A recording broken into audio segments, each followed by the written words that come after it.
Hi friends, welcome to Raga's kitchen. இன்றைக்கி வீடியோவில் டிஃபனுக்கு ஏற்ற மாதிரி நல்ல சூப்பரான சுவையான நல்ல சத்தான ஒரு டிஃபன் ரெசிபி தாங்க பார்க்க போகிறோம். வித்தியாசமான சுவையில் நல்ல உதிரியான மசாலா சேமியா எப்படி பண்ணலான்றது பார்க்கலாங்க. இந்த மாதிரி ட்ரை பண்ணி பாருங்கள். சின்ன குழந்தைங்கள்லேருந்து பெரியவங்க வரைக்கும் எல்லாருமே விரும்பி சாப்பிடுவாங்க. அந்தளவுக்கு நல்லா டேஸ்ட்டாக இருக்கும்.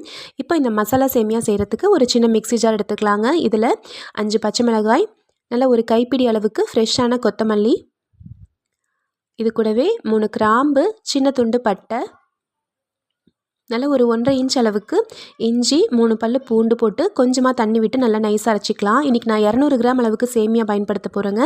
அதுக்கு இந்த அளவுகள் எல்லாமே சரியாக இருக்கும். இது தாராளமாக ஒரு 3 பேர் சாப்பிட்றதுக்கு போதுமான அளவுக்கு இருக்கும். கொஞ்சமாக தண்ணி விட்டுக்கோங்க. கொஞ்சம் தண்ணி விட்டு நல்லா நைஸாக அரைச்சி எடுத்துருங்க. இப்போ மசாலா பேஸ்ட் வந்து ரெடி ஆயிடுச்சு. இன்றைக்கி நம்ம இந்த மசாலா சேமியா செய்கிறதுக்கு இண்டஸ் வேலியோடைய ட்ரைப்ளை ஸ்டெயின்லெஸ் ஸ்டீல் கடாயில் செய்ய போகிறோம். இது வந்து பார்த்திங்கன்னா ட்ரைப்ளை ஸ்டெயின்லெஸ் ஸ்டீலில் செஞ்ச கடாய். இது நல்லா அழகாக ஹேண்டில்ஸோடு கொடுத்துருக்காங்க, சூடு ஏறாத மாதிரி. இதுக்கு ஒரு மூடியோடையும் வருதுங்க. அதே மாதிரி இதோடைய அடிப்பக்கம் பார்த்திங்கன்னா இந்த மாதிரி ஒரு ஃபிட்டிங்கில் கொடுத்துருக்கனால இது வந்து நீங்கள் இண்டக்ஷன் ஸ்டவ்லையும் யூஸ் பண்ணிக்கலாம், நார்மல் ஸ்டவ்லையும் யூஸ் பண்ணிக்கலாம். மீடியம் ஃப்ளேமில் செய்யும்போது உங்களுக்கு அடிப்பிடிக்காமல் இருக்கும். இந்த கடாய் வேணும்னு விருப்பப்படுறவங்க கீழே டிஸ்கிரிப்ஷனில் லிங்க் கொடுக்குறேங்க. தேவைப்படுறவங்க செக் பண்ணிக்கோங்க. நம்மளுடைய கூப்பன் கோட் ராகாஸ் 12ன்னு யூஸ் பண்ணி நீங்கள் வாங்கும்போது எக்ஸ்ட்ராவாக 12% உங்களுக்கு டிஸ்கவுண்ட்டும் கிடைக்கும். இப்போ மசாலா சேமியா செய்கிறதுக்கு ஸ்டவ்வில் ஒரு கடாய் வச்சுக்கலாங்க. இதில் நல்லா ஒரு 1 டேபிள் ஸ்பூன் அளவுக்கு எண்ணெய் விட்டுக்கலாம். எண்ணெய் நல்லா சூடானதும் 1/2 டீஸ்பூன் அளவுக்கு கடுகு, 1 டீஸ்பூன் உளுத்தம்பருப்பு, 1 டீஸ்பூன் கடலைப்பருப்பு போட்டுக்கலாம். கடுகுல நல்லா பொரிஞ்சதும் பருப்பெல்லாம் கொஞ்சம் லேசாக கலர் மாறி வரட்டும். அது வரைக்கும் நல்லா வறுத்துக்கலாம். பருப்பெல்லாம் கொஞ்சம் கலர் மாறி வந்ததும் ஒரு 7-8 முந்திரி பருப்பு போட்டுக்கலாங்க. இது உங்கள் ஆப்ஷனல் தான், உங்கள் விருப்பம் தான். இது கூடவே ஒரு பெரிய வெங்காயத்தை நறுக்கி சேர்த்துடலாம். வெங்காயம் சேர்த்து ஒரு 2 நிமிஷம் வதக்கிக்கோங்க. ஒரு 2 நிமிஷம் வதங்கினதுக்கப்புறமா இதில் 2 தக்காளியை கட் பண்ணி சேர்த்துக்கலாம்.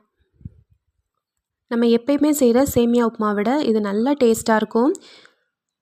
எல்லாருமே ரொம்ப விரும்பி சாப்பிடுவாங்க. அந்தளவுக்கு நல்லா டேஸ்ட்டாக இருக்குங்க. நீங்கள் லஞ்ச் பாக்ஸில் கூட கொடுத்து விடலாம். அந்தளவுக்கு நல்லா சுவையாக இருக்கும். 2 தக்காளியை சேர்த்துட்டு நல்லா இந்த மாதிரி ஒரு 2 நிமிஷத்துக்கு வதக்கிக்கோங்க. இது கூட நான் வந்து கொஞ்சமாக ஃப்ரெஷ்ஷான பச்சை பட்டாணி சேர்த்துக்க போகிறேன். உங்ககிட்ட பச்சை பட்டாணி இருக்குன்னா சேர்த்துக்கலாம். இல்லை அப்படின்னா நீங்கள் கேரட்டோ அல்லது உருளைக்கிழங்கோ கூட பயன்படுத்திக்கலாம். உங்ககிட்ட இருக்க காய்கறிகள் நீங்கள் சேர்த்துக்கலாம். குடமிளகாய் இருந்தால் கூட நம்ம வந்து கட் பண்ணி இதில் போட்டு வதக்கிக்கலாம்.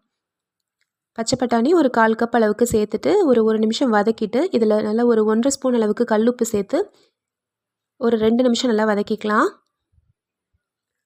நம்ம அரைக்கும் போதே இஞ்சி, பூண்டு, பட்டை, கிராம்பு இதெல்லாம் சேர்த்துட்டோன்றனால எக்ஸ்ட்ராவாக இப்போ நம்ம அந்த பொடி எதுவும் சேர்க்கணுன்ற அவசியம் இல்லை.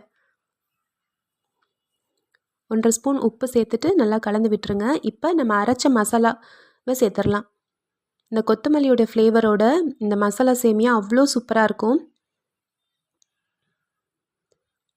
அரைச்ச விழுதையும் சேர்த்துட்டு நல்லா ஒரு தடவை கலந்து விட்டுட்டு இதை மூடி வச்சு மீடியம் ஃப்ளேமில் ஒரு 2-3 நிமிஷம் வந்து வேகட்டும். எண்ணெய் கொஞ்சம் பிரிஞ்சு வர வரைக்கும், இதோட பச்சை வாசனை போகிற வரைக்கும் இது நல்லா வந்து வதங்கட்டும். ஒரு 2-3 நிமிஷம் வதங்கினாலே போதும். இப்போ பாருங்கள், உங்களுக்கு எண்ணெய் கொஞ்சம் பிரிஞ்சு வர ஆரம்பிச்சிருச்சு. பார்த்தாலே தெரியுது பாருங்கள். இப்போது இதில் நான் வந்து 200 கிராம் சேமியா எடுத்திருக்கேங்க. அதுக்கு 750 மில்லி 3/4 லிட்டர் அளவுக்கு தண்ணி ஊற்றிக்கிறேன். நீங்கள் சாதாரணமாக மசாலா சேமியா உப்புமா செய்யும்போது எவ்வளோ தண்ணி யூஸ் பண்ணுவீங்களோ அதே அளவுக்கு தண்ணி எடுத்துக்கோங்க. நான் வந்து லக்ஷ்மி பிராண்டில் இருக்கக்கூடிய எங்கள் வீட்டுக்கு பக்கத்தில் கிடைக்கக்கூடிய அந்த சேமியா தான் பயன்படுத்துகிறேன். எப்பயும் இதே அளவு தான் எடுப்பேன். 3 கப் அதாவது 3/4 லிட்டர் அளவுக்கு தண்ணி ஊற்றிட்டு நல்லா கொதிக்க வச்சுக்கலாம். தண்ணி பாருங்கள் நல்லா கொதிக்குது. இப்போ நீங்கள் வந்து உப்பு செக் பண்ணிக்கோங்க. ஸ்லைட்டாக உப்பு கொஞ்சம் அதிகமாக இருந்துச்சுன்னா நம்ம சேமியா போட்டு கிளறும்போது அதோடய உப்பு வந்து கரெக்டாக அளவு டேஸ்ட்டு வந்து கரெக்டாயிரும். தண்ணி நல்லா கொதிக்கும்போது எடுத்து வச்சுருக்க சேமியாவை போட்டு நல்லா இந்த மாதிரி கலந்து விட்டுருங்க.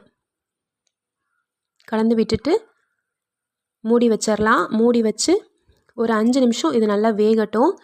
5 நிமிஷம் வெந்துச்சுனாலே உங்களுக்கு இந்த தண்ணி எல்லாத்தையும் இழுத்து சேமியா நல்லா வெந்துடும்.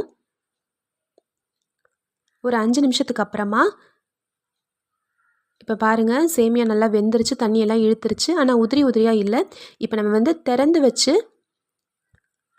ஒரு 2-3 நிமிஷம் இதை வந்து குக் பண்ணிக்கலாம். சிம்மில் வச்சு ஓப்பன் பண்ணி வச்சே வந்து ஒரு 2-3 நிமிஷம் வச்சுருங்க. இப்போ பாருங்கள், நல்லா உதிரியாக ரெடி ஆயிடுச்சு. சூப்பரான சுவையான மசாலா சேமியா ரெடி ஆயிடுச்சு. இப்போ நம்ம ஸ்டவ் ஆஃப் பண்ணிவிட்டு ஒரு 5 நிமிஷத்துக்கு அப்புறமா நம்ம பரிமாறணும் அப்படின்னா கரெக்டான கன்சிஸ்டன்சியில் நம்மளுக்கு ரெடி ஆயிரும். நல்லா வீடே மணக்க மணக்க நல்ல சூப்பரான சுவையான மசாலா சேமியா ரெடி ஆயிடுச்சு. இப்போ நம்ம வந்து சர்வ் பண்ணிடலாம். இதை இப்படியே சாப்பிட்டாலே ரொம்ப டேஸ்ட்டாக இருக்குங்க. ஏன்னா நம்ம எல்லாமே இதில் சேர்த்துருக்கோம். இல்லை அப்படின்னா உங்களுக்கு தொட்டுக்கிறதுக்கு நல்ல திக்கான தேங்காய் சட்னி வச்சு சாப்பிட்டீங்க அப்படின்னா ரொம்ப டேஸ்ட்டாக இருக்கும். அதோடு வச்சு சாப்பிடும்போது ரொம்ப சுவையாக இருக்கும். நீங்களும் இதே மாதிரி ட்ரை பண்ணி பார்த்துட்டு எப்படி வந்துச்சுன்னு சொல்லுங்கள். இந்த ரெசிபி உங்களுக்கு பிடிச்சிருந்துச்சுன்னா நம்ம சேனல் ராகாஸ் கிச்சனில் ஒரு லைக் கொடுங்க. பாருங்கள் எவ்வளோ உதிரி உதிரியாக இருக்குன்னு. இதே அளவுகளில் இதே மாதிரி நீங்களும் நல்லா சூப்பரான உதிரி உதிரியான மசாலா சேமியா செஞ்சு பார்த்துட்டு எப்படி வந்துச்சுன்றத சொல்லுங்கள். நம்ம சேனலை சப்ஸ்கிரைப் பண்ணிக்கோங்க.